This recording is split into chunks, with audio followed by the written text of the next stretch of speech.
ഒരുപാട് വൃക്കരോഗികൾ കൂടിക്കൊണ്ടിരിക്കുന്ന ഒരു സാഹചര്യമാണിത്. നമുക്കറിയാം, ഒരു 10 വർഷം മുന്നേ ഉണ്ടായിരുന്ന ഒരു സാഹചര്യമല്ല കേരളത്തിൽ എന്നുള്ളത്. ഒരുപാട് ഡയാലിസിസ് സെൻറ്റേഴ്സ് നമുക്ക് ചുറ്റും നോക്കിക്കഴിഞ്ഞാൽ കൂണുപോലെ മുളച്ച് പൊങ്ങുകയാണ് ഡയാലിസിസ് സെൻറ്റേഴ്സ്. എന്താണ് ഈ ഡയാലിസിസ്? നമ്മൾ മനസ്സിലാക്കേണ്ട ഒരു കാര്യം, നമുക്കെല്ലാവർക്കും അറിയാം, വൃക്കരോഗികൾക്ക് ചെയ്യുന്ന ഒരു ചികിത്സയാണ് ഡയാലിസിസ് എന്ന് പറയുന്നത്.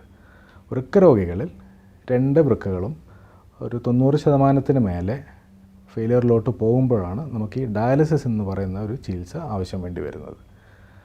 വൃക്കകളുടെ പ്രധാന ധർമ്മം നമുക്കറിയാം. 1, ശരീരത്തിലുണ്ടാകുന്ന എക്സസ് ആയിട്ടുള്ള അഴുക്ക്, അതായത് യൂറിമിക് ടോക്സിൻസ് എന്ന് പറയും, വേസ്റ്റ് മെറ്റീരിയൽസ്, അത് അരിച്ച് കളയുക. 2, ശരീരത്തിലുണ്ടാകുന്ന എക്സസ് ആയിട്ടുള്ള ഫ്ലൂയിഡ്, ജലാംശം, അത് അരിച്ച് കളയുക.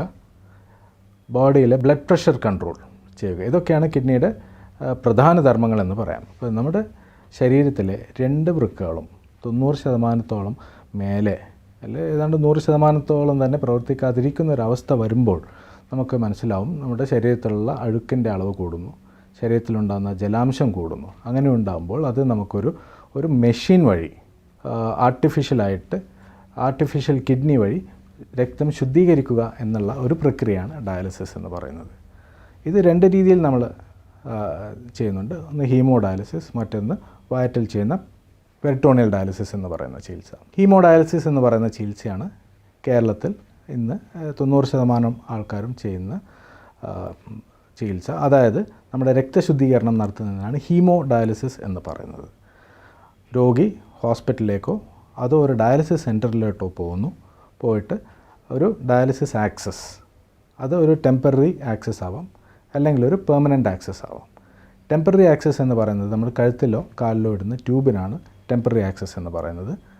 പെർമനൻ്റ് ആക്സസ് എന്ന് പറയുന്നത് നമ്മൾ കണ്ടു കാണും, ഡയാലിസിസ് ചെയ്യുന്ന രോഗികൾ കയ്യിൽ ചെയ്ത് വെച്ചിരിക്കുന്ന ഒരു ഫിസ്റ്റുല എന്ന് പറയുന്ന ഒരു ആക്സസ് ആണത്.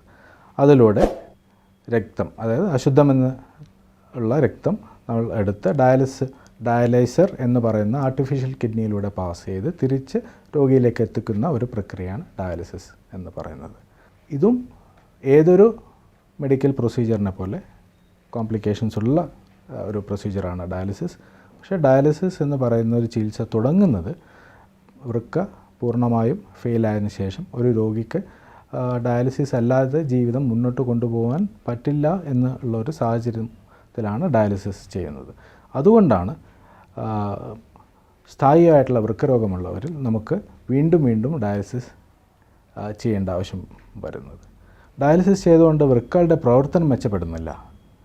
കിഡ്നി ചെയ്യേണ്ട ജോലി സമയാസമയം അത് രക്തശുദ്ധീകരണം ചെയ്യുന്നു എന്നുള്ളത് മാത്രമാണ് ഡയാലിസിസ് ചെയ്യുന്നത്. അപ്പോൾ പലപ്പോഴും രോഗികൾ ഞങ്ങളോട് ചോദിക്കാറുണ്ട്, ഡോക്ടർ 1-2 ഡയാലിസിസ് ചെയ്ത് കഴിഞ്ഞാൽ കിഡ്നി ഇമ്പ്രൂവ് ആവും എന്നുള്ളത്. ഇമ്പ്രൂവ് ആവുന്ന ചില കണ്ടീഷൻസ് ഉണ്ട്. പെട്ടെന്നുണ്ടാകുന്ന കിഡ്നി ഫെയിലിയറിൽ അങ്ങനെ ഉണ്ടാവാറുണ്ട്. പക്ഷേ സ്ഥായിയായിട്ടുള്ള kidney failure, CKD stage 5, end stage renal ഡിസീസിലോട്ടൊക്കെ പോയി കഴിഞ്ഞാൽ നമുക്ക് ഡയാലിസിസ്, ഒരു ലൈഫ് ലോങ് ഡയാലിസിസിൻ്റെ ആവശ്യം വേണ്ടി വരാറുണ്ട്. അങ്ങനെയുള്ള രോഗികളാണ് നമുക്ക് ഈ കാണുന്ന ഡയാലിസിസ് സെൻറ്റേഴ്സിലൊക്കെ പോയി ഡയാലിസിസ് ചെയ്യേണ്ടി വരുന്നത്. ഞാൻ നേരത്തെ പറഞ്ഞു, കിഡ്നി എന്ന് പറയുന്ന വൃക്കകൾക്ക് ഒരുപാട് ധർമ്മങ്ങളുണ്ട്. അതിൽ ചില ധർമ്മങ്ങൾ മാത്രമാണ് ഡയാലിസിസ് കൊണ്ട് നിർവഹിക്കപ്പെടുന്നത്. ബ്ലഡ് പ്രഷർ കൺട്രോൾ, നമ്മുടെ ശരീരത്തിലുണ്ടാകുന്ന ഹീമോഗ്ലോബിൻ പ്രൊഡക്ഷൻ, നമ്മളുടെ അസ്ഥി ക്ഷയം ഇല്ലാതെ നോക്കുന്നത്, മിനറൽ ബോൺ മെറ്റബോളിസം, ഇതൊന്നും നമുക്ക് ഡയാലിസിസ് കൊണ്ട് നടക്കുന്നില്ല. അപ്പോൾ അതുകൊണ്ട് ഡയാലിസിസ് രോഗികളിൽ പലപ്പോഴും ഇതിനുള്ള മരുന്നുകൾ അഡീഷണലായിട്ട് ആവശ്യം വേണ്ടി വരാറുണ്ട്. അപ്പോൾ ഒരു ജീവൻ നിലനിർത്തുവാനുള്ള ഒരു ചികിത്സാ ഉപാധിയാണ് ഡയാലിസിസ് എന്നുള്ള കാര്യം നമ്മൾ മനസ്സിലാക്കണം. എൻ സ്റ്റേജ് റീനൽ ഡിസീസ് എന്ന് പറയുന്ന അസുഖമുള്ളവരിൽ ഇത് ലൈഫ് ലോങ് ഡയാലിസിസ് ആവശ്യം വേണ്ടി വരുന്നു. ഒന്നുകിൽ ലൈഫ് ലോങ് ചെയ്യുക, അല്ലെങ്കിൽ യങ് ആയിട്ടുള്ള ആൾക്കാരാണെങ്കിൽ, ചെറുപ്പക്കാരിലാണെങ്കിൽ നമുക്ക് ട്രാൻസ്പ്ലാന്റേഷൻ ചെയ്യുക എന്നുള്ളതാണ് എൻ സ്റ്റേജ് റീനൽ ഡിസീസിൻ്റെ 2 ഓപ്ഷൻസ്.